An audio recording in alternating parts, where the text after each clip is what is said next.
Franklin County Commissioners meeting, October 16th, 2018. Good morning. Welcome to the weekly meeting of the Franklin County Board of Commissioners. Today is a regular board meeting, and for the record, all three commissioners are present, along with County Administrator Keith Johnson. This time I'd like to call the meeting to order officially and ask you to join me in the pledge. I pledge allegiance to the flag of the United States of America and to the republic for which it stands, one nation, under God, indivisible, with liberty and justice for all.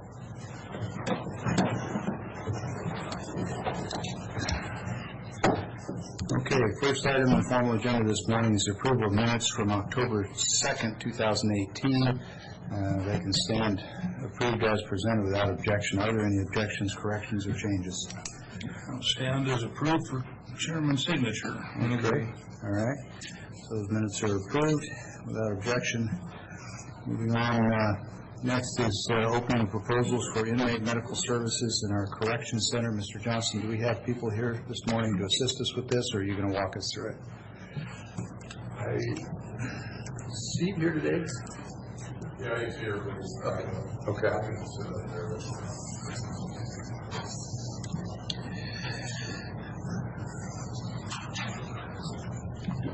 And who has the proposals this morning? we have those here. Don't see any. Okay. So the last I heard about this process is that there were 3 proposals. 2 of the 3 proposals became one company and withdrew any proposals, which left us to one proposal that at the time of closing, which was Lord's under the new name. That's my understanding where we're at. I don't think I've seen that proposal yet. I mean, Steve indicated that was likely to happen. Right. So I'm not sure why he hasn't got it to you, but that was it. Well, it sounds like it may have gotten on the agenda, and then with all the changes, we either forgot to make an administrative update, or somebody felt it wasn't necessary to do a formal opening with just one proposal. But either way, I just know that that process had taken place and he was down, and so he was talking with the last one to put it together, and I'm not quite sure where that's at. Yeah. Okay. So, well, it's okay. We'll just follow up next week and see if in fact it is down to just one proposal. Then we need to look at that, make sure it's responsive, and decide which way we go from there. I think it's obvious, but we should look at it. You can't be too picky. All right. Thanks. Okay, we're moving right along. Next item is Franklin County Noxious Weed Control Board budget for 2019. Good morning.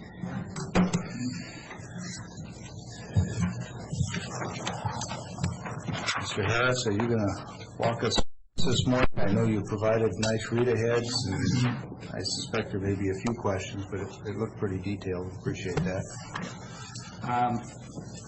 Typically, what seems to work for the board is if you just sort of hit anything that represents a significant change from last year's practice, whether it's an increase, a decrease, a new function, or dropping off a function you used to do. Okay. I guess start with our biggest changes is on our salaries. On the right side, there's kind of breaks down where we were for 2008, where we are for 2018, and then what we have planned for 2019. It is our payroll is definitely our biggest portion of our budget, and we have adjusted it upwards this year for the purpose that we've trying pretty hard to keep good employees that we have in place and trying to keep continuity going in the right direction. We did lose one employee earlier this spring, and we've replaced her with a new employee with a little more experience than what she had. So that worked out well, but If I may, what was the nature of that departure? Was it a concern over compensation, or were there other factors?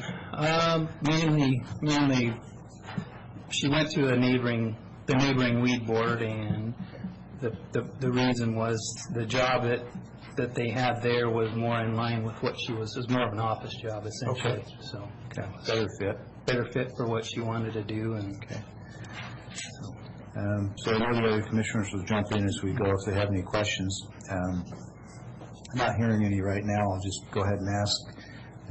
Let's take the coordinator's position, for example. If I do my math right, that looks like about a 4% increase. In our world, a 4% increase is pretty substantial.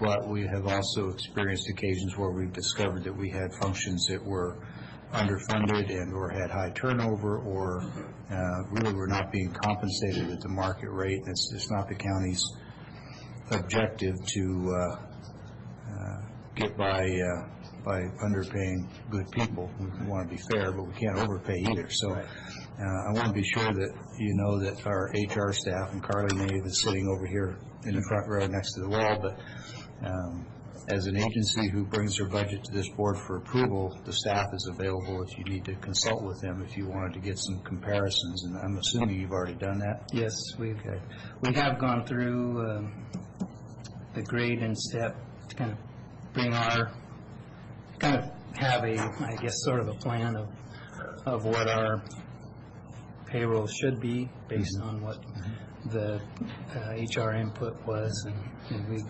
contacted them and gotten their advice as we've gone along. So Okay. And Carly, no need to come up to the mic or anything, but just a head nod would be good enough. You've looked at these and you believe these adjustments keep us appropriately within the regional market so that we're not over or under compensating? Yes, the lead board works very collaboratively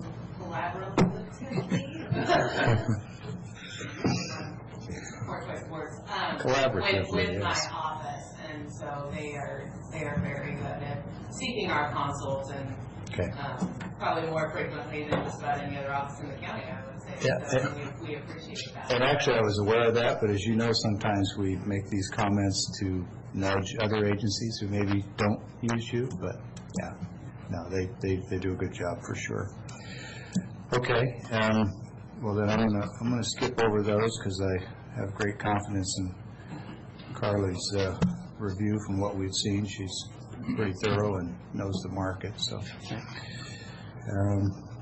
If you would, moving on from salaries, unless there's other questions from the board about salaries, okay. Pretty straightforward. Okay. Any other significant changes here that you'd want to speak to? not so much, I guess, we do have a little bit of an increase in our chemicals, I guess, for the road spraying,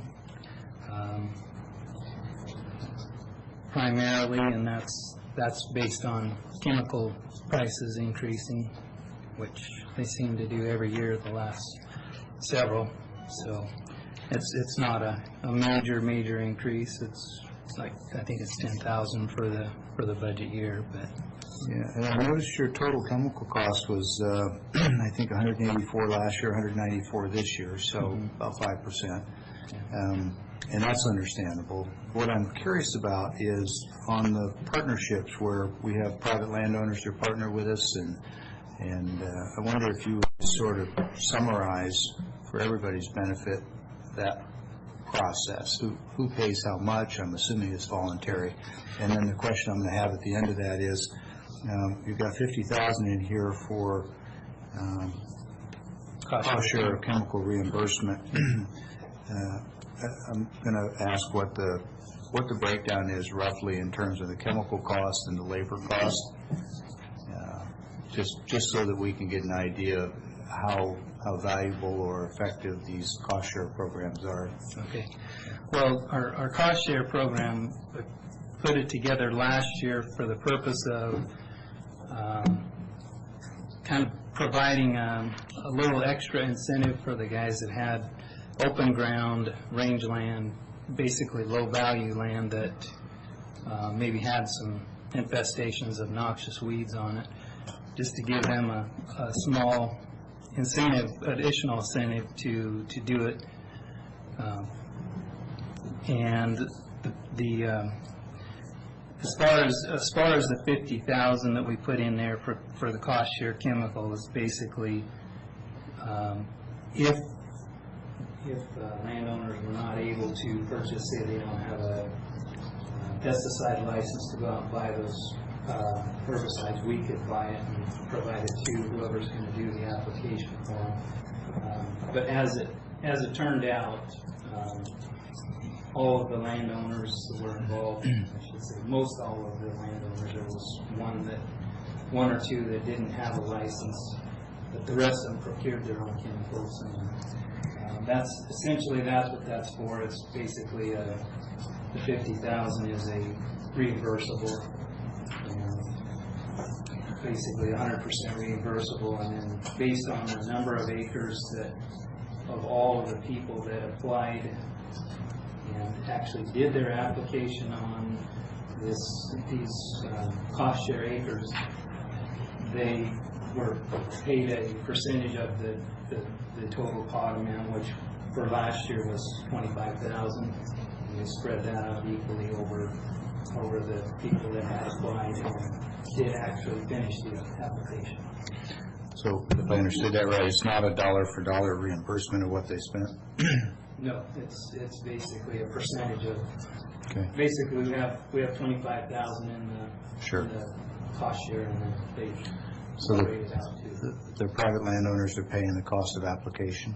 Yes, they pay for everything. When everything is done, we can. So we're reimbursing chemical, not labor, bottom line. Well, it's chemical and application, because they're generally paying to have someone do the application for them. So basically, I guess you could say it's either or both. It depends. It's basically a dollar amount that goes back for this 2018 year. It was $4.64 is what it amounted to per acre. Okay, I think Commissioner Miller's got a question. Yeah, we're still just doing the east side of 395. For the most part, you're talking. Yeah. all Dry land and grazing ground. What's that? And grazing, dry land Right, grazing, that's right, really all you're grazing, doing. Open land around there, crop land, that kind of thing. Okay. Essentially, it's those areas where the noxious weeds tend to be most prevalent. So your mission as a publicly funded agency, obviously, is noxious weed control on public lands. When you get into funding those activities on private lands, there has to be some benefit to the public. I think I know what it is, but you're the weed expert. Would you just sort of summarize that for people who are listening so they understand why we're paying the cost to spray weeds on private land? Well, it's where we are.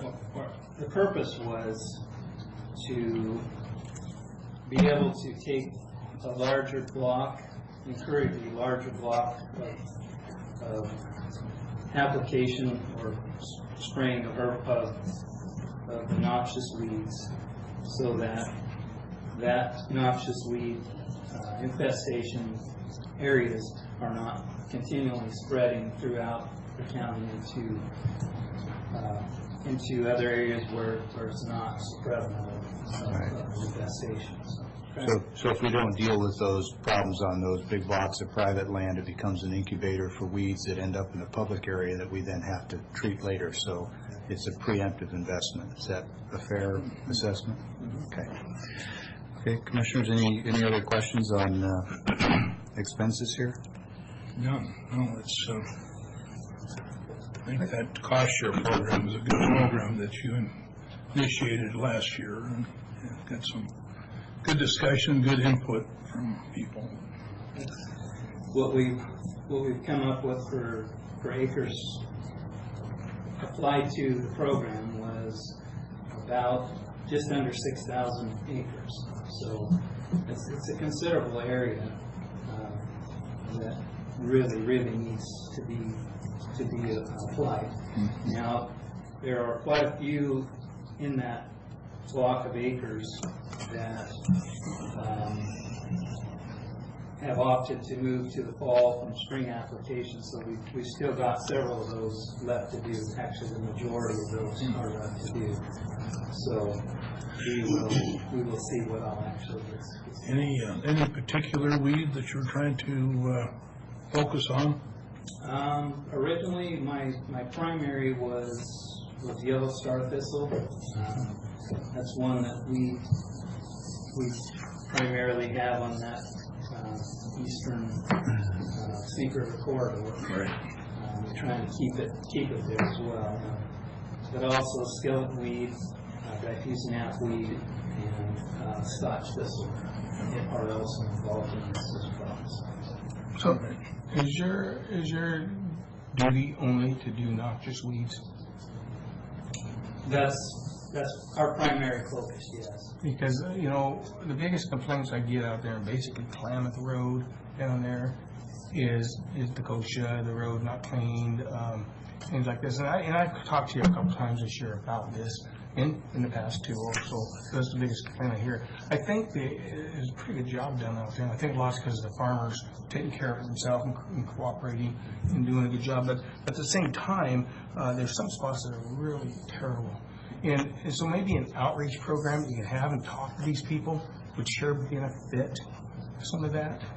We try to, it's part of our, education is a pretty good portion of our budget and our goals and what we hope to do. And we have done some trials with specifically kochia, and we'll continue on with that as well. Kochia is a little bit tougher in that it is in that irrigated area where there's more sensitive crops, so it's a little bit more challenging. I mean, in the open corners or open ground around that area, that's some areas that probably we could definitely help people to gain some ground on, I guess. Well, I have been a big gripe at this for many, many years, and just never gets cleaned up like we would like it to, but I think maybe it's not an easy task either. But concentrate on some of those terrible spots that you can hear from people, because there is some messes out there. I mean, I remember seeing the kochia get Christmas trees all along some of that road, and they need time to come through and put a ditch in the side, and it just plugs it up and makes a huge mess. So there's a lot of work to be done, I think, out in the irrigated area. So, Mr. Harris, I noticed under your projected income, you've got $50,000 for county roadside spraying. That seems a little counterintuitive since we're treating some of those public areas. Where's that revenue coming from? We're basically we spray the roads for public works, all the county roads. Okay, so it's coming from public works. Right. Okay. And it seems like we've made some pretty good gains on the roadsides, how the weed profile is there. So, we've kind of gone, this year we've gone to a spring only application where we used to be a fall, do the dryland in the fall, and then finish up the spring on the irrigated side. I think working with Public Works and keeping in contact with them, it seems to have worked a little better to move it to the spring. Kind of puts a little more load on a kind of busy time of the year anyway, but we're looking for to get the best results that we can to get it done. And it seems like the spring is showing the results. Kind of where we're at. You want to introduce the rest of your team? This is our office manager, Betsy Kreisel. We call her the office commander-in-chief. I don't know if you know that. So that would be an apt. That'd be an apt description. Well, ready for a motion? If there are no other questions, I appreciate the detail in the budget. It's, just for clarity's sake, there are agencies out there that have an elected board of directors, like maybe a fire district, and they set and approve their own budgets because those elected officials are accountable to the citizens directly. In some cases, we have organizations like Weed Board, where those board positions are appointed by this board and they're not elected, and therefore the budget approvals have to come through an elected board so that the citizens have someone to hold accountable for these expenditures. So I know you know that, but I like to weave some of this stuff into our meetings just for educational benefit. A lot of people listen to these recordings, and it just helps broaden everybody's understanding of how these processes work. And I do appreciate the budget. You put the comparison last year, this year a lot, it just comes right in. So this is, you've done a good job in at least presenting this to us. Okay, well, with that, I'll go ahead and make a motion for the adoption of the 2019 budget for the Franklin County Noxious Weed Control Board, and this would be Resolution 2018-313. Second. Borrow that, please. Okay, I didn't catch the resolution number. So we have a motion and second for approval of County Resolution 2018-313 as presented, entitled Adoption of the 2019 Budget for Franklin County Noxious Weed Control Board. Are there other comments or questions? Mr. Johnson, anything? Okay, Commissioners, anything else to add? Just my only concern is that the roads that are, that people don't farm, you just really pertain to those, watch those, and they probably do, but I just know there's some issues out there, and just keep on those. And maybe this herbicide testing will help out. Yeah. Okay, all in favor of the motion as presented, please say aye. Aye. Okay, motion's approved, resolution's approved. Thank you very much for your time. Betsy, thanks for keeping them all in line. Make sure to spray on the right sides of the road. Yep.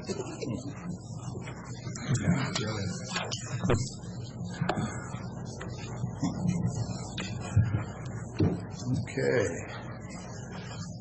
Well, good morning. Come on up. Next item this morning is a discussion on the 2019 employee benefits presentation for Conover Insurance, which acts as our agent, if you will, out there helping us scour many insurance providers to find the best options and best deals for the employees of Franklin County. Mr. Gould and Carly, you're going to have Eric take care of this? Okay. So Eric Wyatt from our HR department and Mr. Gould. Well, the first thing to mention is there's been a very high level of satisfaction from employees with the Premier Blue Cross plans, actually with all the benefit carriers. The renewals that we negotiated on behalf of Franklin County have been more than fair in that you'll see, and this is where we ended up, the Premier medical plans, and we'll say in the parentheses there, by the committee, I was asked to provide 2-tier, 4-tier, and 6-tier rates. Now, this is the insurance committee, which is a group of employees who volunteered to serve on that, right? Correct. Okay, again, just filling in for the audience who doesn't always have the same background we do. Great, thank you. So what happened was Premier started out with a 10% increase on their medical plans, which really wasn't unreasonable based on how the plans are running. In talking with the benefit committee, since there was such a high level of satisfaction, they said, let's just negotiate with Premier the best we can do and then see if we need to go out to other markets. So we were able to negotiate a 5% increase, which is actually lower than I thought they would come in at. Okay?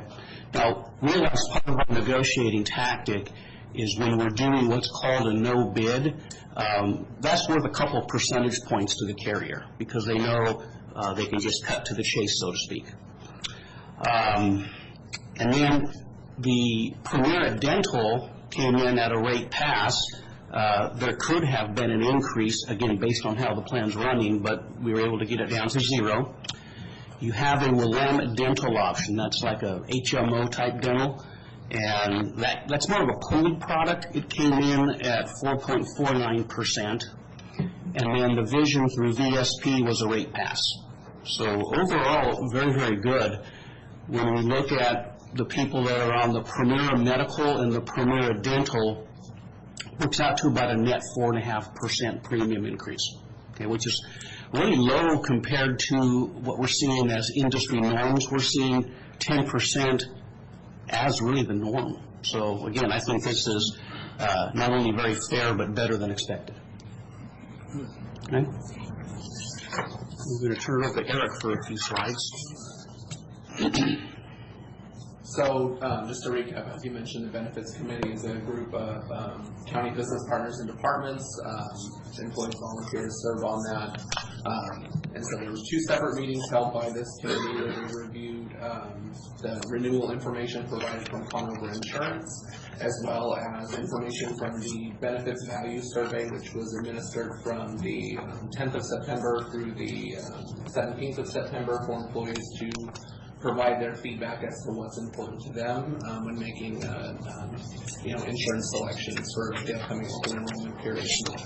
So the committee overall recommended a move to a 2-tier rate structure. This recommendation was supported by 61% of the committee, representing 78% of those county business groups. The first renewal meeting was held on the 18th of September. 57% of the eligible groups were present at that meeting, and 17% declined to have a representative for the Benefits Committee year. At that meeting, like I mentioned, the Benefits Committee took in all the information and requested a 1-week extension to bring that information back to their groups and share that with them. Excuse me. And so they met the second meeting on the 25th. 61% of those groups were present or provided their group's feedback prior to the meeting, so an increase in participation. Still had 17% of groups declined to have a representative. After that meeting, we sent out additional communication to all groups to solicit if anybody was not present, but still to get their group's opinion and for them to provide that. And after that meeting, an additional 17% of eligible groups have provided their feedback, and that factors into that percentage up at the top as far as the 61% making that recommendation includes all groups who provided that feedback. The following slides are going to be information that was presented to the committee. So they include both Conover slides with the rates as well as benefits value survey data that the committee used in making that recommendation. Can I make a quick comment? From the broker standpoint, the feedback in these meetings was excellent, better than years past. So the committee was very much engaged in the dialogue.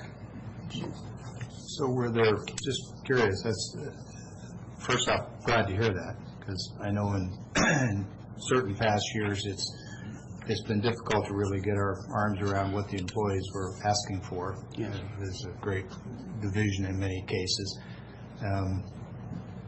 Were there efforts ahead of these meetings? And Carly, I'm kind of looking your way because it seems like something you would do, which is to meet with them ahead of time and get them focused on what data output is needed to make good decisions, as opposed to several years ago when it was, in my opinion, just kind of a freewheeling discussion. I mean, what did you do differently this year that made the process better?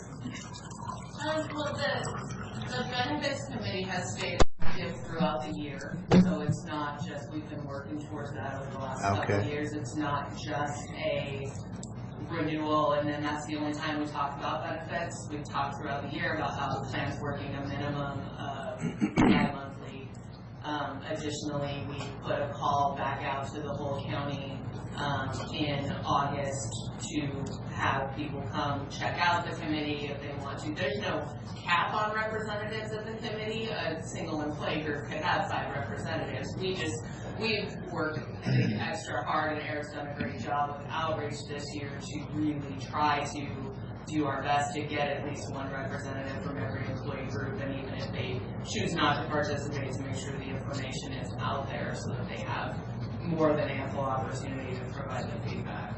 Okay. Well, I appreciate that. You've heard me say many times over the years, the quality of these decisions that come out of here are heavily dependent on the quality of the input that we get. And so that and whatever else you're doing to keep people engaged on this issue is appreciated, because these are obviously pretty substantial decisions that directly affect employees, and having their buy-in is really valuable. So I appreciate it. So as I mentioned earlier, we administered a benefits value survey prior to the Benefits Committee meeting for the first time so that they could digest this information and use this in their decision making. So one of the questions we asked is, what is most important when choosing a medical insurance plan? By far the biggest part of that pie chart, 49% of respondents stated monthly premiums are the number one factor that goes into that decision making. 20% was the next biggest slice of that pie chart at 20%, and everything else was kind of deductible. The next biggest at 15%, and everything else was under 10%. Prescription copays, office visit copays, prescription coverage, office visit coverage. One of the other questions we asked is what tier of coverage, or what tier of medical insurance coverage do you currently have? 37% stated employee only, 23% employee children, 19% waived coverage, 11% take employee spouse coverage, and 10% employee family. Next question we asked is, would you change your coverage tier if the premiums were lower? A majority of 52% stated yes, they would. 30% stated no. 13% stated that they currently waive and would not enroll in coverage. And 5% stated that they currently waive but would enroll in coverage. And so we asked, if Franklin County stayed with a 4-tier rate structure, which option would you enroll in? 34% of employees stated that they would take employee-only coverage. 21% stated employee children. 16% stated employee spouse, and also 16% stated they would waive coverage. And 13% stated they would take employee plus family coverage. The next question, if Franklin County went to a 2-tier rate plan, which option would you enroll in? 48% stated employee plus dependents, and then 33% stated employee only, and waive coverage was selected by 19% of groups. We asked, do you currently have any dependents in your household? 59% stated that they do, 41% stated that they don't. We asked, if you have covered dependents in the past on your Franklin County medical insurance but don't now, what was the primary cause for you to stop dropping them? As a note, that this pie chart does not include employees who stated that they currently waive coverage. So 28% stated dependents have coverage elsewhere. 23% stated cost as the reason that they no longer cover dependents. 21% stated they just they no longer carry or no longer cover, or they're no longer eligible. 12% have always waived coverage. 10% no longer have dependents. And then 3% equally were VIVA contribution amount, as well as just other reasons. Again, for both of these questions, they do not include employees who currently waive coverage. So we asked, would going to a 6-tier or 2-tier rate structure as explained above allow you to add dependents to the Franklin County medical plans? 52% stated yes, they would. 48% selected that they would not. Would going to a 6-tier or 2-tier rate structure as explained above cause you to drop dependents from the Franklin County medical plans? 75% stated no, it would not, and 25% stated that it would. And then with that, this is the kind of the cost figures that were presented to the committee by Congress.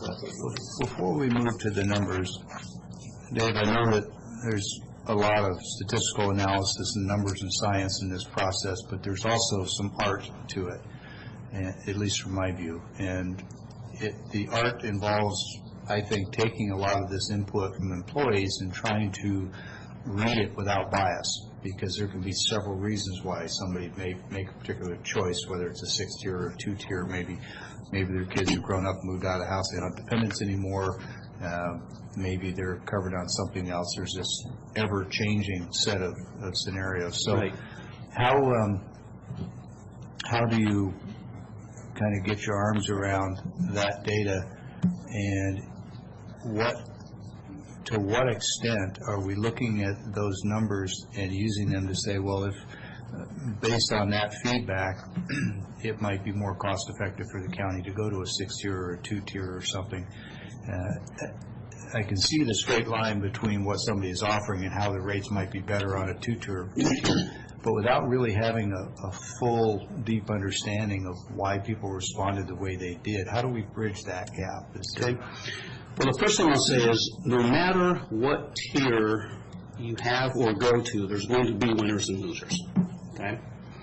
So just using this first slide as an example, what we have are the different coverage categories, and then we've got the current 4-tier, the renewal 4-tier, and then we just put the renewal 2-tier because from the committee standpoint, there was very little interest in the 6th tier, so we didn't bother you with that. You can see 4 of these 6 categories benefit. Employee-only rates drop. Employee spouse rates drop. This is comparing the renewal 4-tier with the renewal 2-tier. The people with families, employee, spouse, and child, employee, spouse, and children drop. But the people who will take a hit are those that are covering employee with child or employee with children.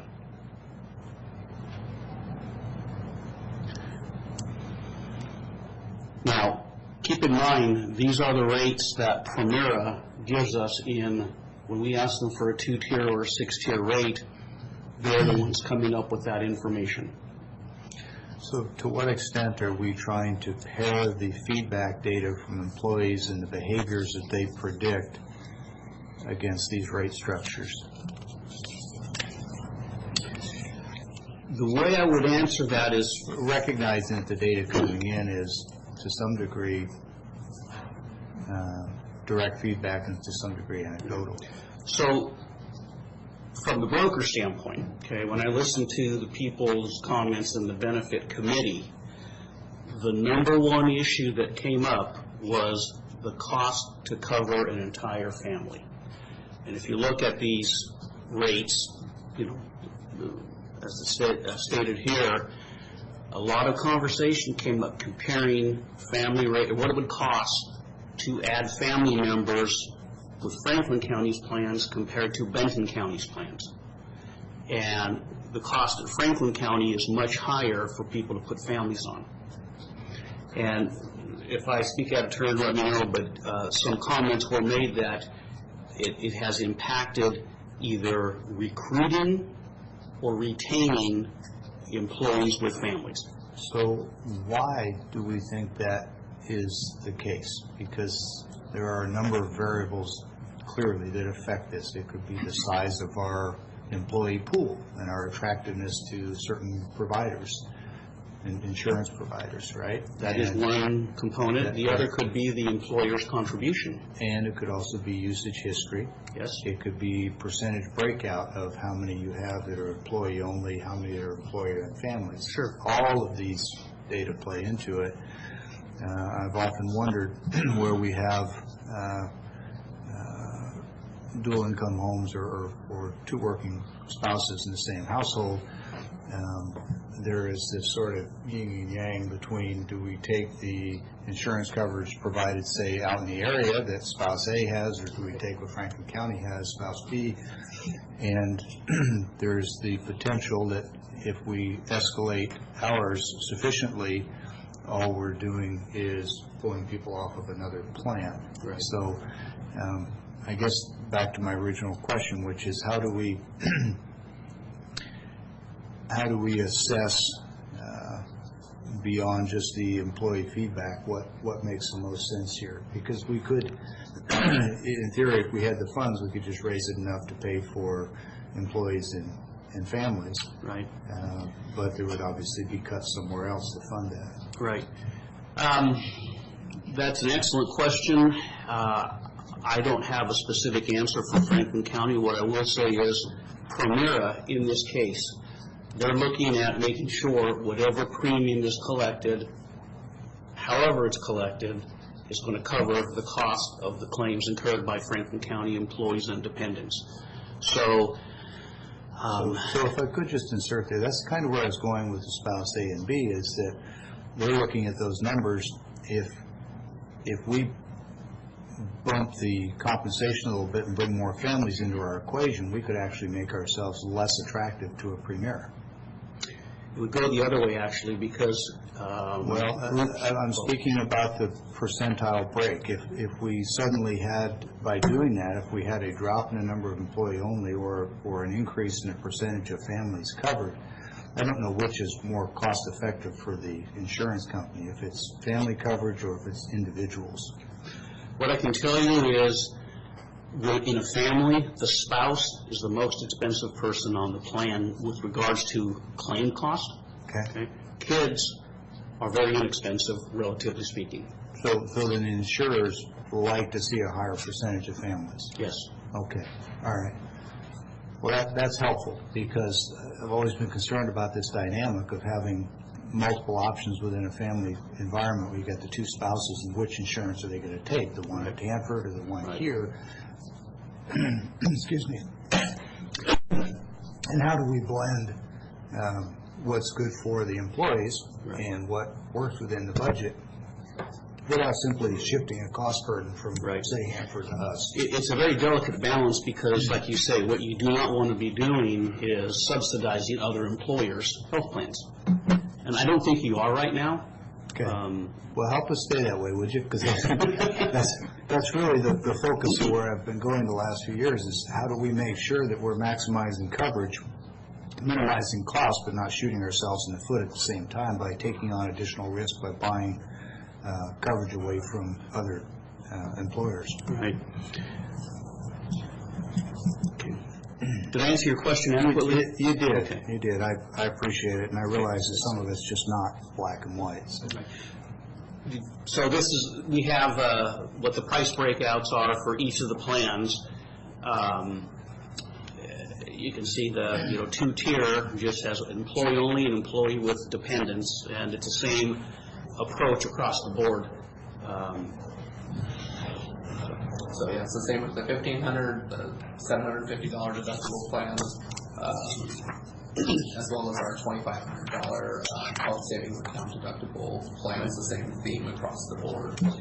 And then also, I have to ask, because just two things just connected. I thought I heard you say that there's always winners and losers, and then this table, the losers would be families with the employee with children, without a spouse.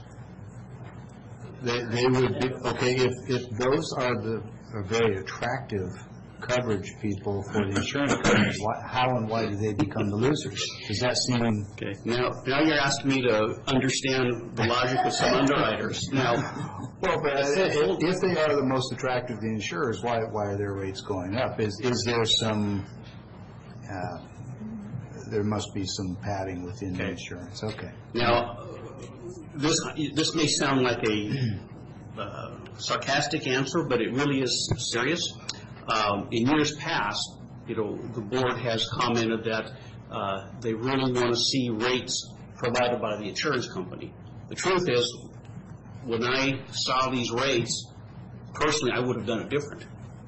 But I wanted to make sure if I was asked, did you monkey with the rates, I could say no, and I did not. I didn't ask you that. I have asked you that in the past. Yes. So I'm just prepared for just about any question. Mutual accountability is fair. And what's interesting is it's not consistent across the board by insurance company. And actually, it's not consistent across the board within an insurance company by underwriter within a company. Yeah. So why are the families or the employee with children the losers in this situation if they're the most attractive, cost-effective to cover? Because in this case, what they do is they take out the employee only, take everybody else, because they just have to come up with one rate, right? Right. So they just blend everybody else, and that's where it falls. Okay. And then on the dental, it's the same approach. And what was made clear to the committee was whatever tier approach is selected on the medical has to be consistent on the dental. But you can see that it's no increase as far as supposed to be revenue neutral. Dave, is it more cost-effective for an insurer to run a two-tier system than a four, or is it no big deal? No difference. Once they set it up, it's... So it's not, okay. We don't get any benefit from going with a two versus a four with respect to the insurance. Okay. Because they need to collect the same revenue. I just thought maybe administrative costs or tracking or something might be different. And then do you want to take this one or no? Sure. So throughout the year, so one of the feedback that came up from in the benefits committee was additional benefits offerings, and one of the ones that came up consistently throughout the year was adding of Life Flight. What the cost would that look like, or how, if it was an option to add as an additional benefit to Franklin County employees. And so basically, for those not familiar with Life Flight, it's where they provide like the air medevac services from your location or where you're at to the nearest hospital. And so so members will not incur out-of-pocket expenses for medically necessary emergent flights if flown by Life Flight Network or a reciprocal partner. Membership extends to the member's spouse or domestic partner, and dependent children claimed on the member's income tax return. And Life Flight Network locations are in Washington, Idaho, Oregon, and western Montana. So the normal annual cost for this, if you were to just go to Life Flight directly, is $65 a year. But with a group, if the group were to go with this, then have a minimum of, it requires a minimum of 10 people to enroll in this membership. The group rate becomes $50 an annual for an annual cost. We did ask this in the benefits value survey, and we asked the participants. Franklin County has been presented with the option to offer Life Flight enrollment. Membership extends to the same of those parties, and told them what the annual cost would be. Would you be interested in enrolling in this benefit? 50% of respondents said yes, 29% they would need more information, 15% said no, and 6% had no opinion.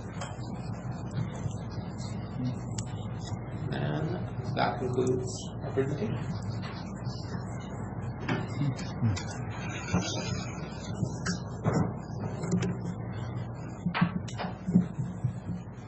So the Life Flight benefit would just be part of the benefits package, adopted or not, and it'd be paid out in the normal fashion? Yeah, so it's with them, it's an annual one-time fee. So as far from a payroll deduction standpoint, I venture to guess that would happen right at the beginning of the year or the last payroll in December for 2019. So it's just a one-time deduction. Yeah. Plus, in my Costco membership, I sure wouldn't have to use it as often. Okay. All right. So where does that take us today in terms of action by the board? Carly, you looking for a specific approval, or are you asking us to tell you which of those we like best? What's your recommendation? We need today consensus by the board for how to move forward, specifically with the rate structure for the medical and dental plans, and then whether or not the board will approve the addition of Life Flight as a benefit. Well, let's start with Life Flight. It's just an additional option for employees. It doesn't have any cost to the county. It seems to me like that's kind of a no-brainer, as they say. And anybody see that differently? No, we pay $65 a year now, so.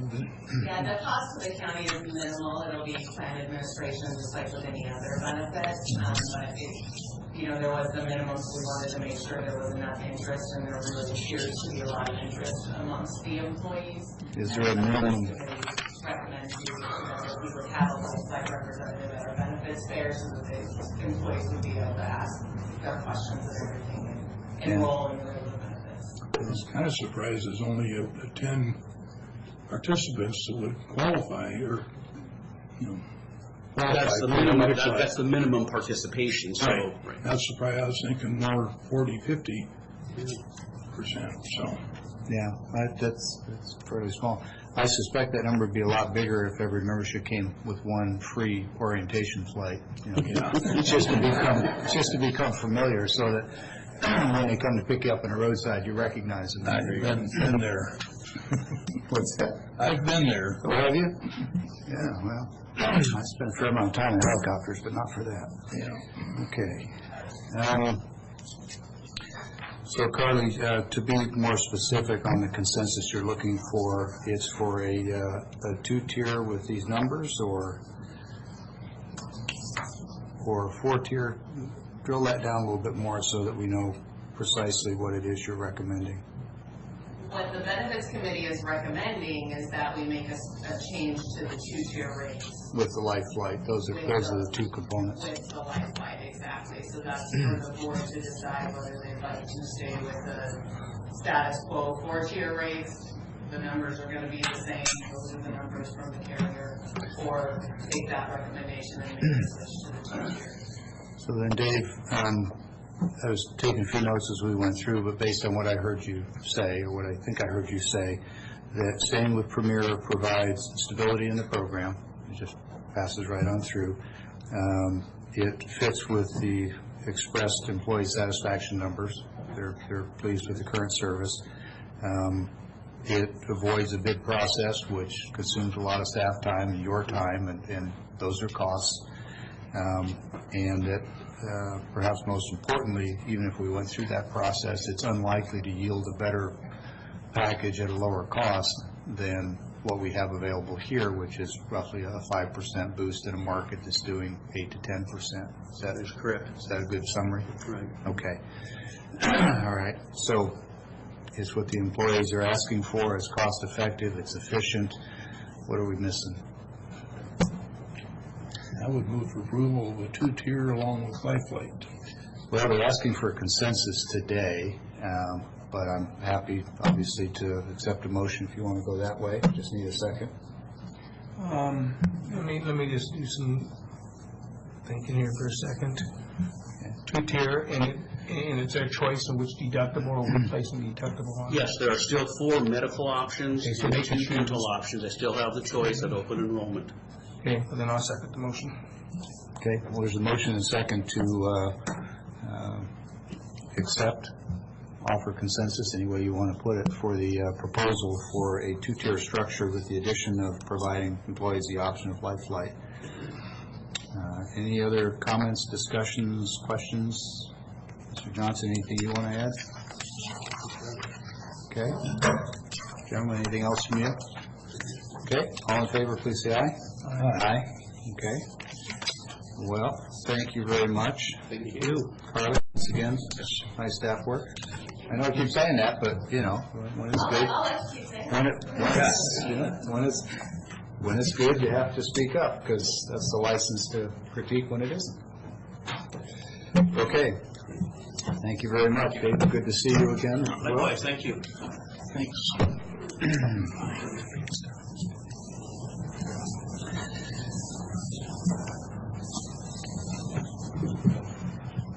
Okay, next item on this morning's agenda is public comment. I would ask the board's indulgence. I've invited some folks to meet with us this morning. Probably should have put it on the formal agenda, but at sort of mutual desire theirs and mine to keep it less formal, I figured they'd just come in at the public comment as members of our Franklin County Veterans Advisory Board. And with your consent, I'll have a couple of them come up and just give an update. I've been giving you updates, but I'd like you to hear from them and the work that they've been doing. So with that, our chairman for the County Veterans Advisory Board is Mr. Halterman, Todd Halterman. And I see he's going to be joined by Mr. Fish, John Fish. So gentlemen, come on up, take a chair, and I would just remind the board that we've appointed 5 members to our Veterans Advisory Board by statute, all are veterans, and we've been meeting every other week since they were appointed. And I thought it was time for you to hear directly from them instead of hearing from me every couple of weeks. So, Mr. Hoffman, maybe you start just by introducing members of the advisory board, those that are here and not, and also just sort of summarize where we're at in the process. Sure. Well, good morning. It's very great to be here. I'm joined by the constituents that applied to be served in the county. Delta County directives, and I'd like to introduce you to those people. We've got Gordon Walsh. Here's the chaplain of the Pasco Police Department, member of American Legion and U.S. Army. We've got J.J. Ortega, fine Marine, very involved with CBC at the Student Veterans of America and, of course, the Veterans Opportunity Center. fellow Navy person here, also the chaplain of American Legion Post 34 here in Pasco, and myself, United States Navy, and I'm involved with American Legion Post 4 as well. And then Commander Bill Eaton is not able to be here. He's the commander of American Legion Post 4 as well. He's deployed right now for catastrophic energy for MSA. Okay, so you said Army, you said Marines, you said Navy, you get to the one Air Force guy, and you leave that out. Yeah. What's the deal? Bill Eaton is Air Force. Here to defend himself. Yeah. So since forming the board, or the commission, if you will, we've been meeting every other week to get our arms wrapped around how we help the commissioner's office refresh and grow and create more contacts in the community so we can effectively help more veterans and build more relationships with both within the business community, but sincerely within the volunteer and the fraternal organizations in the community who really interface with veterans on a regular basis. Since that time, we've reviewed and educated ourselves on the RCWs. We've developed a mission statement, which is in the summary that I put in front of you there. We've really worked hard to assess a best fit for the county to spend the least amount of dollars, but get the dollars that are there from the taxpayers out to the veterans that truly need it. What we've seen in other communities is there's a lot of resources for help, but getting it from the resource pool to the actual veterans is difficult because veterans do not ask for help. They don't take handouts. They don't want to have help. They'll help somebody else before they'll help themselves. So our biggest challenge to help you is to build a system and refresh it that's going to get us to the veterans, not just say we have resources. And so part of what we're doing is refreshing and rebranding to build more relationships in the community. Now, the wisdom in the commissioner's office to form this commission gives us a lot of business people in the community to go out and reach out individually to build that chain of command, if you will. One of the things that we assessed as we met was trying to go out and get these relationships done is grassroots. So we gave you a suggested drafted chain of command on how we would deliver that out in the community with you in your office. Those are some examples of fraternal organizations and volunteer and nonprofit organizations in town that we believe strongly would give us a good beginning. That is not an inclusive list. We're actually, as a board, going to ask to meet with commissioners off a regular meeting to build a list of target businesses and fraternal organizations that we believe strongly in the community would help us reach more veterans on a regular basis. The other thing that we noticed that there wasn't very a consistent communication piece for us to give out to those organizations so they can hand it to veterans to say, this is how you get help. Even something as simple as at the airport when they're coming home, they can pick a piece up on a rack. But you can see the visual of us trying to be able to provide communication and outreach to them so these veterans know it's not a handout, it truly is a hand up, a way for us to bring them up over that hump. But they'll be doing it themselves with us, we're not going to do it for them. And Todd, if I might, the outreach piece, as we've discussed multiple times in our meetings, is intended to be clean, simple, uncomplicated. Last thing we want to do is give a veteran a bunch of material and reading assignments.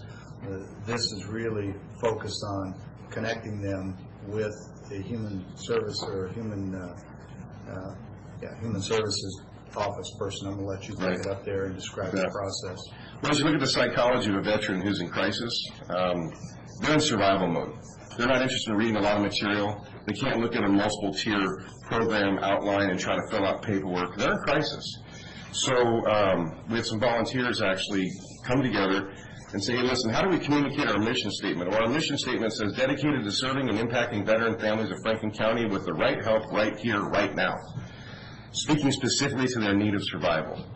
Now, there are others that need something besides survival, so we didn't want to just paint a corner of if you're indigent or needy, you can only call Sheila Berry. We put down that we want you to have the right help right here, right now, but the bullet points are rent assistance, food voucher, gas voucher, and other veteran services. And so the next step in the refresh was figuring out where do veterans go to get that resource and how can it be very simple for them. And John Fish and it was Bill Eaton from the Air Force got together and went over and met with Benton Human Services because she is the one that helps Benton County deliver their veteran assistance program. So we wanted to go and kind of assess what were they doing to make it simple for our veterans, how can we keep it low cost, but how do we also collaborate with Benton County long-term with a system that saves each county money? And if I may, just quickly, we talked a little bit about human services. I just want to remind that they're currently providing those administrative services of tracking the costs, issuing vouchers, documenting the expenses. They do that for Benton County at no cost, and so we're looking to ask them to do the same thing for Franklin County under the same terms, and probably eventually we'll need something in the way of an MOA or an MOU or maybe even a contract just to be sure everybody's clear on what services are being provided. But that's part of our human services program that we fund, and it seems appropriate that they would provide the same services for us that they do for Benton. And then, as Todd was alluding to, like most of us, but I think especially in some of the indigent veteran communities, they're highly mobile. And in the past, we've had people on one side of the river one day and on the other side the next day, and so being able to provide assistance regardless of what county they're in on a given day through the same office helps us connect them with services. And it's not always just the funds that we're providing through the county, or maybe you speak to some of those other services. You bet. Well, what we learned in that process, and if you would take a minute, when you went and assessed the human services process, what was your impression, and why is it we're recommending them to collaborate? Sheila is the point of contact for the Benton Franklin County Human Services and doing the Veterans Assistance for Benton County. She walked us through their process. There's a lot of forms and stuff they currently use, and Sheila's the one that does most. She collects and puts the information on these forms, and so she can track a veteran or a veteran family getting assistance. So they're not double dipping, they're not getting missed. And she's connected with the VA to where she can vet DD-214 to know if it's real or forged. She does that right up front very quickly. They're connected to a system called HANK, I think it's called, and they get that taken care of. If the veteran doesn't qualify for any of the veterans assistance that we're talking about, she can get them hooked up with other agencies, other departments in human services that can help them, or get them hooked up with someone in the community that can help them. So that's why we've got on our flyer other veteran services. Because if it doesn't qualify for this system, she can get them hooked up where they can get assistance, get the hand up, and get moving forward. And as we've discussed, they may qualify for this program and still need other services. Works is a great central clearinghouse, and if you don't know Sheila, she's a terrific person and very motivated about helping veterans, comes from a military family background, and so it's a good fit. She's very motivated, very sensitive to their situation, keeping things private. We believed after visiting with their office that not only would they honor and make sure the right veterans are getting the funds from the taxpayers of Franklin County, but she's going to make sure that they get plugged into a local American Legion who would have veteran assistance funds as well. Both counties, and there are many programs in the community that's not being taught to these veterans, let alone are they going to go and ask for it. So when she helps them fill the paperwork out, she's walking them through that process and mentoring them. She's literally giving them checklists of what they need to do next to make sure they get their life on track. They don't just have the same problem 30 days later. And our biggest issue was, what's the expense to that administration? What's the effectiveness and impact? And can we make sure our veterans in Franklin County are getting help after that meeting, not just the one time? That's the sustainability piece. And that's why we're really going to encourage your office to work with us to go build a network of frontline outreach organizations that we can teach how to make sure they're getting back to us. And I think that's the biggest piece our committee is going to help you with moving forward. The other things that we've done so far is we assess policies and procedures pursuant to RCW 73.08. So we're going to need to refresh some of those policies and procedures once the Board of Commissioners adopt the chain of command, the process, and the outline organizations. That will be something we'll need to do next. We also assess the best practice for the simplest and quickest launch. We've been meeting every other week for the better part of 6 weeks to make sure that we get these pieces. This is a suggested draft for you to review. Please give us feedback. The mission statement, our goal is really to get this deployed by Veterans Day. We want this actively out in the community, working and beginning our launch. It's fit that November is Veterans Month, so we want to launch on Veterans Month. We've assessed the paperwork necessary to help vet the needs for veterans here in Franklin County, and it became very obvious to us that the Human Services Department already has a very good working system, so we're going to recommend that we initially adopt their process and co-brand our county services with Benton County Services.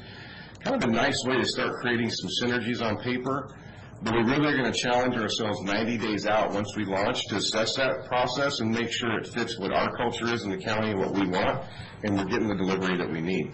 If not, we'll come back to you and try to assess where weaknesses and gaps are and then shore them up.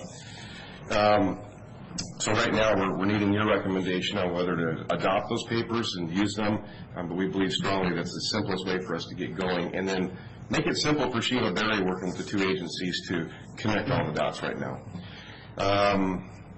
We drafted an organization chart, which is in front of you. That's pretty simple and straightforward. We've created a list of county and community targets to go out for that outreach, but it's not complete yet, and I would enjoy the opportunity just to sit down with you and learn who you know in the community and who you believe loves our veterans and loves helping, because we believe there's a lot of leaders in the community and businesses that ask to help, they just don't know how. And the taxpayers are committing a lot of money every year out of their property tax to make sure this program gets done.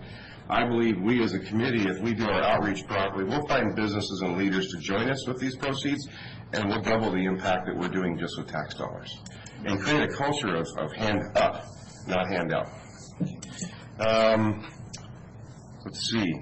Future actions. There's some things that we need to do in the future to make sure this gets going and it continues without a lot of additional. It's known that to get a plane off the ground, it takes a lot of 100 and some odd % of thrust, but 60% of thrust to stay in the air. So what we believe is if we develop together a communication and community outreach plan to use communication pieces like this, update the policies and procedures plan, and then of course the training and development plan is going to be designed for us to go out with these frontline organizations and just teach them what to ask and what kind of conversations to avoid. Sometimes we set traps for ourselves with veterans not even knowing it because we don't understand the crisis that they're in or where they're coming from. So we believe as veterans, for non-veterans that haven't been out there in the world in a military setting, that if we can teach them key things to communicate and empathy, we'll be more effective and we'll give the help faster, and we won't have to worry about if they're getting it. So, for the board's purposes today, the objectives were to provide an update. I think you've done that. Thanks very much. Looking for consensus on our proposal to move forward using Human Services as our administrative agency in parallel with the services they provide for Benton County. And this brochure would ask that if you've got recommended suggestions for content, to share those either with Mr. Halterman or myself, but in the near future, in fact, within the next meeting, probably be looking to bring you a cost estimate, because it's obviously would be printed at the county expense, but we need to look at how many of these we think we need and get some estimates on cost for printing. So I'll bring that number back, but just a heads up that that's what's going to come next. There's some other bullet points that I've left for you, not to cover in this format, but those are items in the future that we'll need to assess cost and who in the county would help us, like developing a website landing page, perhaps a social media landing page, because that's where veterans are. Low expense to get them up and running. We're just going to need to know within the county who we might work with to develop a draft for you to review. But we have to have these communication tools or we won't reach people outside of a brochure. Yeah. In the advisory board, I know is sensitive to the fact that the indigent veteran funds are eligible for certain types of support and activities. As we move outside of that box and start doing additional support for veterans, that support needs to come from a different fund. Correct. And if it's establishing a web page, those are things that we can probably work over time through IS and other organizations. We don't see them as high cost items, but the direct aid to veterans, and then some of the modest costs like brochures to make those connections are appropriate out of that Veterans Fund. And building those communication pieces allows us to go out to places like American Legion Post 34 and the VFWs to say, we're building this site, this page, we'd like to make sure veterans have easy access to you, and actually show those fraternal groups, those nationally represented fraternal groups on our landing pages, making it easy and seamless for veterans to go to one place and click through the different things they might need. So if we can provide that as a central resource, that becomes easier for these people to get that hand up. So if a veteran walks into a local business perhaps, or a VFW meeting, or American Legion, or a Veteran Center, or something like that, they'll have these, and they'll say, you know, you very well may qualify for assistance. You can call this number, you can go to this place, so they don't have to go to Human Services. The purpose of this card and reaching out to a large number of grassroots level organizations, businesses, veterans groups, etc., is simply to ask them to be ambassadors for the program, to say, here, this is who you contact. Keep it simple, keep it clean, make it very easy for them to make that connection with Human Services. And ultimately, as we've discussed in our meetings, some of those frontline first contact organizations, after they established vetted relationships with Human Services, may actually be able to issue vouchers at that organization. Correct. But we need to be very careful that we have appropriate vetting and contractual relationships and documentation for any public funds that are expended. But the idea is this really broad network where if a veteran hits on any of these, they all know where to send them to get this aid. It needs to be direct and it needs to be simple and efficient, or the veteran goes away. Perfect. Yeah. Gentlemen, any questions on the update? I just want to make clear, our budget, we have veterans, we have money for this that comes from funds. Right, it's a statutorily mandatory small percentage on the property tax. Okay. And we're currently collecting the minimum by statute. Yeah, okay.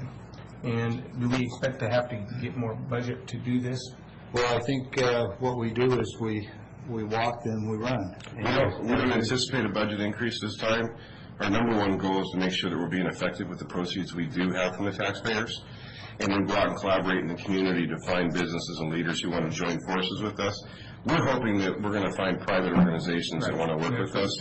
And probably will. There's resources so untapped right now. If we could just get out there and show them it's simple and easy to get help, then they'll say yes. I support this strongly, and I think we all do. Thank you.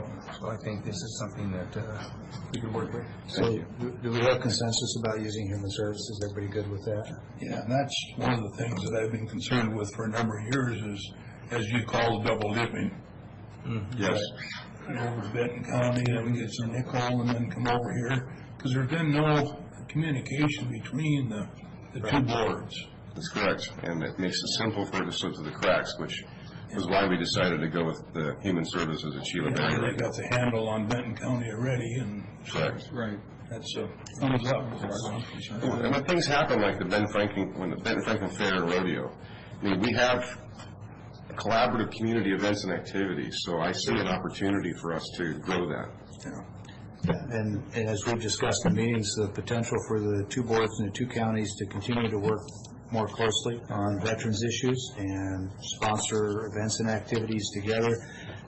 Running it all through one central point of contact at Human Services allows us, on the face of it, to just be a Tri-Cities veterans opportunity. And when it gets to the paperwork at Human Services, we can delineate whether it's Franklin County budget or Benton. We don't need to worry about that when somebody is in crisis on the street. We just need to get them connected with assistance. Well, we were extremely pleased that the Human Services is contracted at zero cost to the county. That makes that pretty simple as long as they're effective. Well, the counties, of course, fund Human Services, so the citizens are paying for it one way or another, but no direct additional fee for doing it right. I think it's great. So, as you look through the list of future activities needed, there's always going to be questions of what we expect costs to be. The reason I'm not really going in detail is we haven't identified those yet. I just want you to know those are projects on our table to make sure this project is sustainable and not just a launch and then everything goes quiet. and I'll just just reaffirm for the board that I think our appointments have really been fruitful. This is a very dedicated advisory board. Meet consistently. The meetings are all business and move through a lot of material in a hurry. And these discussions today are just a drop in the bucket compared to the detailed conversations that have taken place. You get two chaplains in a room, comes out. So it's always been focused on how do we best serve veterans under this program, and then once we get that nailed down, how do we expand those services with collateral programs that are funded by other means? You bet. So great. So to that end, I included a copy of our last minutes of our last meeting, just so you can see kind of the rhythm of our meetings. Okay. Thank you very much for having us here, and we're excited to serve. Thank you. Thank you. Gentlemen, thank you for coming. All right.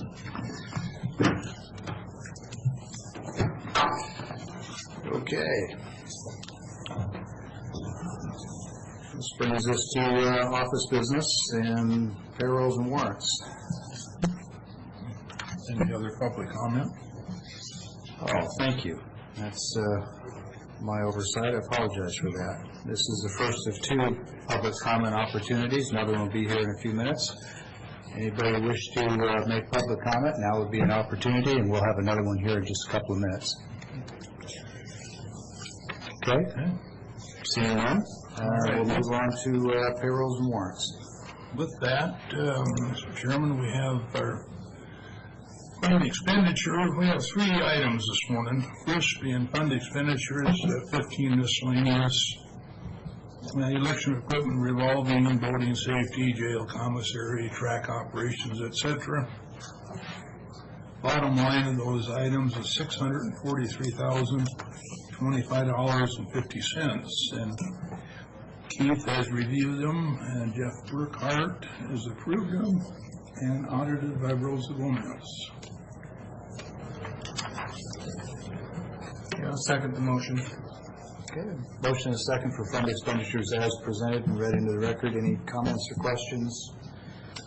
All in favor, please say aye. Aye. Okay, those are approved. Aye. Second of 3 is salary clearing payroll, emergency management payroll vouchers. The bottom line is $743,386.19. And again, Mr. Burkhart has audited, approved it, and prepared by roll. I will second the motion. Okay. Motion and second for approval of salary clearing emergency management payroll as presented. Comments or questions? All in favor? Aye. Okay, those are approved. Third and final voucher this morning is county road and motor vehicle payroll. Bottom line of those 2 items is $154,997.87. And again, Mr. Burkhart has approved it and prepared by Royal. Okay, I will second this motion. Okay, motion and second for approval of county roads and motor vehicles as presented. Comments? All in favor? Aye. Okay, those are approved as well. Next item this morning is consent agenda. Does any commissioner wish to pull any of these consent agenda items for separate consideration and discussion? Okay, hearing none, and a motion on the consent as presented would be appropriate. I will move that we approve consent agendas 1 through 4. I'll second. Okay, motion is second for approval of consent agenda with 4 items as presented. Any comments, questions, or discussion on those items? Okay, hearing none, all in favor? Aye. Aye. Okay, consent agenda is approved as presented. This moves us to administration office business. Mr. Johnson. One thing I have meeting action today is the Columbia Basin Development League has asked for me for representatives of Franklin County to begin serving next year. I understand that requires the commissioner to go to the meeting, as it were, the elected without board. So Mr. Johnson mentioned this to me yesterday. I opted not to offer my name. I would be happy to do it. In fact, I'd like to do it, but I didn't want to throw my name in without doing it in this forum. So is there anyone else that is interested? I'd be willing to defer if you are. No, I think you're fine. Yep, I agree. Okay, there you have it. That comes with a commitment to renew our dues with the Development League. I forget how much that is. 325 as a resort. 325. So is the board good with doing that as well? Yep. Yeah, I am. Okay, there you go. Okay, back to public comment. Anybody here that didn't want to comment a minute ago that would like to now? Not saying, no, just kidding. No, we appreciate your attendance at the meetings. Please. I can't resist. It's the best game in town, guys. Jeff Robinson, Progress Center Pasco. I actually just wanted to say something nice to you. I kind of feel as though we're in a contentious time in election, and sometimes we need to acknowledge when good things happen. And just now, when you had the Veterans Committee out there and you graciously agreed to amend your own schedule so that we could hear from those nice folks, that was a symbol of what makes this country and really this county so great, regardless of partisan preference. We are Americans, and it's good to see us look after our own. So, as someone who has to go out and work in the elections field, I just wanted to let you know that was a wonderful thing to see. That was one heck of a way to begin a morning. And thank all three of you for that, especially because I come from a family with veterans in it. That is an issue I care personally about. It's wonderful to see that. Thank you for allowing me a glimpse of it. Well, thank you for the comment. That's very kind. Anybody else wishing to meet with the board this morning? Okay, not seeing any. Mr. Johnson, do we have need of executive sessions this morning? Not that I'm aware of. Okay. Commissioners, opportunity for you to update us on any issues? I'm sorry? Oh, okay. Thought I missed a hand signal. I was just making sure I had the thumbs up. Yeah. Sometimes I forget important things, and I need to make sure we did not have an executive session. Uh-huh. Well, we have a civil attorney hiding back in the corner. I'm sure she would have let us know if one was needed. Yes. A couple of things mentioned. Okay. You know, when most of us have seen all of us should have seen the recommendation or the request from Malin Bergstrom on the Pasco Aviation Museum and actually more funding. She gave me a tour of that a couple months ago, and she had been writing to me about it, and I just said, well, budget's coming up, let's wait until then, and if you want to come speak on it, that would be good. And she sent that letter basically stating that. So I think, if anybody has any input in that or whatever, maybe the chairman can invite her, whatever we want to do. I think we all know the yeah, but yeah. Well, we have the historic funds that have a variety of uses. One is the preservation, probably the primary one is the preservation of historic records and documents for the county. And if and when we feel that that mission has been accomplished and we still have funds available, that we think we can move into the not-for-profit, historically oriented activities in the county, then we have done that in the past for the Franklin County Museum, for the Franklin County Museum up in Connell, for the Commissioner Cook's at the American Legion building in Connell? Correct. Okay, the American Legion building in Connell, the Naval Airport Tower out at the Pasco Airport. Those are the ones that come to mind. I think it's wise for us to monitor that fund, and when we do have the capacity, I like the idea of us helping these eligible historic activities. We have provided support to the Franklin County Museum over the years on multiple occasions, same with Connell. We've once provided support to this historic control tower preservation effort a couple, 2, maybe 3 years ago.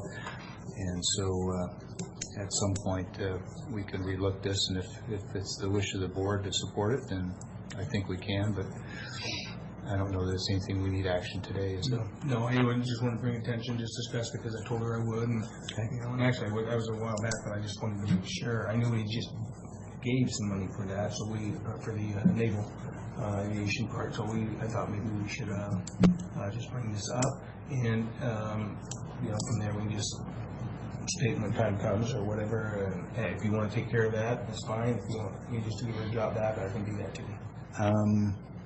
Whatever you prefer. Okay. She contacted you, so maybe as a courtesy, you'd want to just close the loop with her, and Okay, that's perfect. and if you want me to pick it up, I could do that. Okay. And then I wanted to mention about the law library, just did have another meeting on my law library here about a week ago, and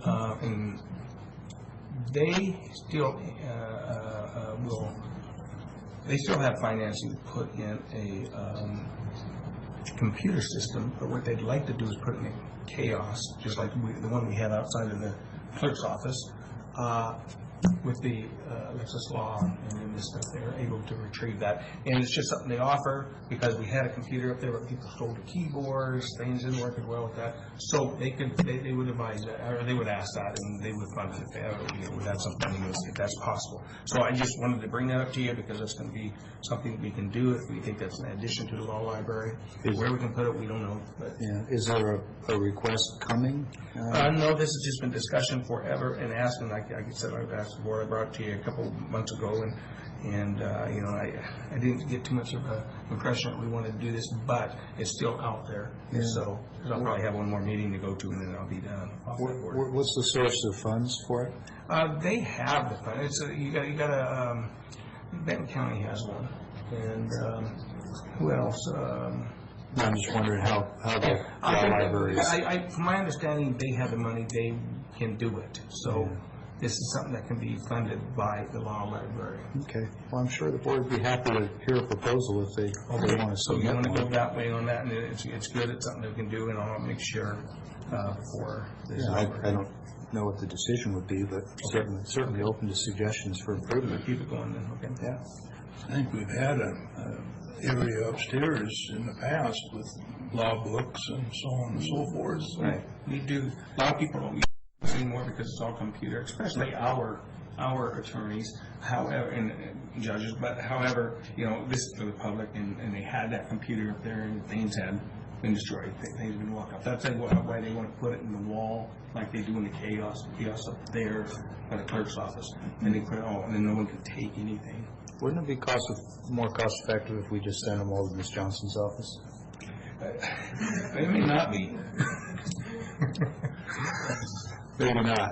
Okay. Just a thought. Yeah, and it's basically public use. So, Okay.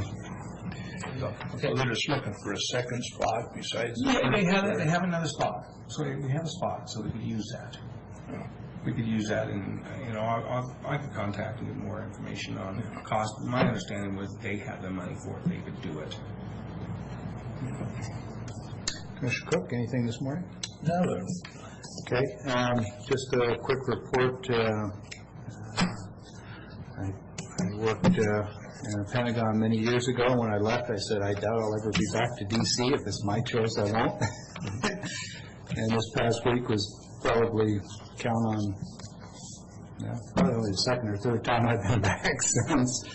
But this time was on county business. Attended a NACO, National Association of Counties function. It was an excellent meeting. I'm always wary of spending public money to go back there and sit in conferences and come away feeling like you don't have anything that you can directly apply to the counties. But in this case, I think it was time very well spent. Commissioner Miller and I both went. We had the opportunity to sit in the front row and chat with and have presentations from Kellyanne Conway from the administration and also from Vice President Pence, who was there. It's interesting to be having a conversation with the Vice President when he's about this far away. And it was very good. And one of the things that he said that resonated with me is he said he wanted people to know that the administration is very much of a 10th Amendment mindset, meaning they were very much focused on states' rights and recognizing that the reach of the federal government needs to be constrained, and that they greatly value the role of municipal governments, the city and the county level, and of course state legislatures, but they really drove home the point, and I realized they were speaking to an audience of county people, and perhaps that influenced their comments just a little bit, but they gave good supporting foundations for how important it is for local governments to be well-established, properly funded, because at the end of the day, they are the most efficient when it comes to providing services to the people. They're closest to the people, and they really emphasize that they're throughout the, I think it's the way he put it, throughout the administration, their focus is very much one of a 10th Amendment mindset. So there's been lots of other discussion on county-related issues and some work to try and persuade the administration to include in the upcoming infrastructure package consideration of finishing the second half of the Columbia Basin project, which for anyone who knows the history of that, that would be a massive undertaking. It would add an additional 400,000 acres roughly, I think, of additional lands that could be irrigated. And when you realize that the multi-county region here has about a $9 billion a year economic value, to take the current 710 or 30,000 acres irrigated by the first half of the project, add another 400,000, you can imagine the economic potential and value of that is enormous. I have been pushing it and pitching it in D.C. as much as I can on the premise that if there's going to be a federal infrastructure project, roads and bridges are great, but wouldn't it be great if we could broaden that perspective on infrastructure to include railways and barge shipping on our Columbia and Snake Rivers to increase those potentials. The current lock system on the Columbia River, I'm told by the Corps of Engineers, is about 25% of capacity, so we could increase that 75% before we were maxing out the use of the locks. It's efficient, it's cost effective, it's environmentally friendly, so we're pushing on barge infrastructure and maybe, hopefully, optimistically pushing to get the second half of that Columbia Basin project done. And by the way, the first part was predicated on farmers over time paying back the federal government for those costs. There was significant money paid back, not all of it, but you know, we go build a bridge or a highway somewhere, and the people who drive on it, unless it's a toll road, aren't paying it back directly either. So I would think that in this case, where they're irrigating private farms, there might be some payback and also some public funding combined to make it work. It's pretty big stuff if we can pull it off, but it was a good trip to D.C. I think it's the first time I've been since I've been a commissioner, maybe. I'm not sure. I don't travel a lot. So. Oh, yeah, that's right. Second time. Two good things. Went to testify before the House Natural Resources Committee on how much we dislike the certain legislation. And on the bladder pot, that's right. Thank you, Commissioner Miller. Second time. Whatever county Senate representatives of the four? Adams had 2. Let's see, Lincoln County was there, Adams County, Whitman County, Mike Largent, Sutton County. Was there a Grant? I don't recall anybody from Grant County. I don't recall anybody from Benton County, do you? Nope, no Benton County. So, yeah, it's surprising that like even Asotin, because it wouldn't affect Asotin, it wouldn't affect Benton. Right. Well, this was, of course, just one of many topics. It was really on county governments and county needs, and I did some, we'll call it sideline efforts to promote the Columbia Basin project. That was not on the agenda for this conference. I thought that was a big deal with Mary going back. Well, but she was there for not so much for the conference, but to promote the Columbia Basin development. Right. Yeah. Absolutely correct. Okay. Any other topics we need to cover? 10:34. Plenty of time. Anybody from staff before we adjourn? Last call. We're adjourned. Derek, you had your shot.